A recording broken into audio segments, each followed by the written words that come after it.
Welcome to another tutorial on MATLAB. In this particular tutorial series, we are looking into the concept related to hybrid and electric vehicles. And in this particular tutorial, we will be having a look into what are the different sensors or what are the different actuators we deal with when we see the hybrid or electric vehicle. Okay, the first one is the electric traction motor. So why this is called a traction motor? Because it is driving the wheels and it is trying to maintain the traction in the highway. So because of that, it is called the traction motor. So whatever the things that you usually see related to the electric vehicle, so these components usually moves in the highway. So mostly people use traction word to determine the or to identify the components, but it is the same component but with some added safety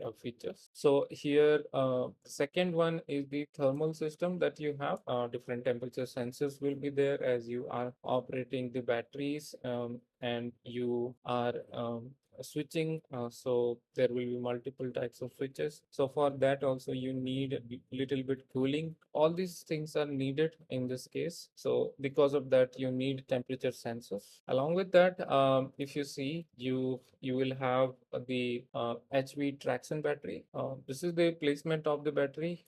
You can see over here, this is the traction battery. The battery size will change based on different architectures or different level of hybridization. But in case of electric vehicle, it will be a bigger battery pack, and that you usually actuate either to deliver the current or receive the current. Next is the transmission. So for electric vehicles, you need the transmission, maybe as like also for the managing of the torque. So suppose I'm able to rotate at a high speed, but I need low speed and a good amount of torque. In that case, maybe because I want to start the vehicle, I want to start the vehicle at the uphill area. So in that case, I may need a good amount of torque rather than I need good amount of speed. So in that case, maybe I need to use a transmission which just reduce the energy,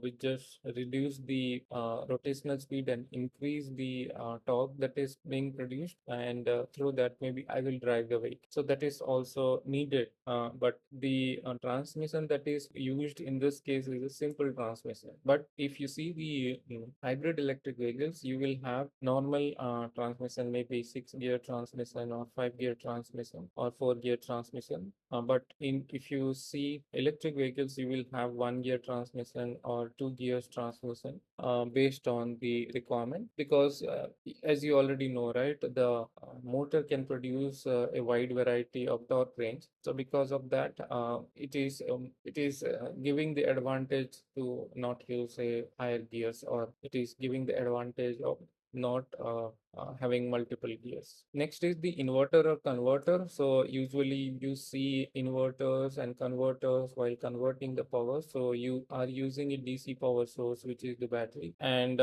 you are driving the motor, which are mostly AC components. So in this case, you need inverters and converters to convert from AC to DC or DC to AC. So this is mostly needed for this purpose, and as to charge the vehicle also, right? So usually in the household supply, you will get AC, but you need to charge the DC batteries. Because of that, you need the inverters. Next is the DC-DC converters. So the DC-DC converters are the components that are usually converting the power from one DC level to another DC level. So suppose if you want to meet the voltage level of the battery pack, so battery pack will have a bigger voltage level. So in that case, suppose if you want to charge the battery, then you may need to develop a greater voltage level compared to the battery that it is existing. For that, we need to convert the power from a low DC to a high DC, and because of this, you need the DC-DC converter. And along with that, suppose if you want to operate the motor, then in that case, you need to also use a DC-DC to level down the DC voltage. So suppose you have the battery, then you will have a DC-DC converter, and then you level down the voltage, and then you pass it to the rectifier, and then it will go to the motor, the drive unit. So because of this, you need the DC-DC converter. So next is the charging unit. So you will have different charging conventions, which we will see. Along with that, you will also have the electronics control units. So these control units controls every component. So for every component, you will see a control unit to optimize and to use it properly, right? So you need a good ECU or electronic control unit to operate the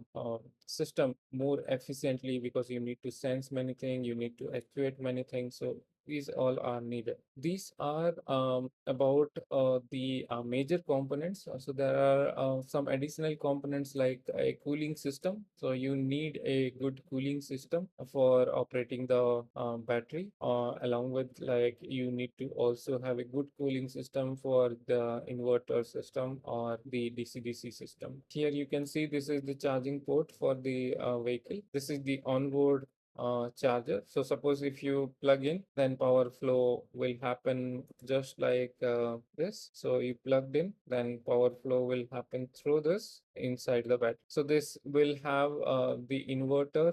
This will have the rectifier, which will just convert EC to DC, and it will help to charge the. And for every vehicle, electric or hybrid electric vehicle, you will have an auxiliary battery. Okay, the auxiliary battery is responsible for instrument panel powering up, or the CAN channel communications, or if you want to keep the ECU turn on. So all these things are mostly responsible for the low power application devices which are present in the vehicle. And suppose if you do operate it with a different battery, right, you will not have much impact on the traction battery which you have, the bigger battery pack. Like suppose there could be a good possibility that it will drain out your traction battery. So these things can be avoided when you use a additional battery to do all the power application which are related to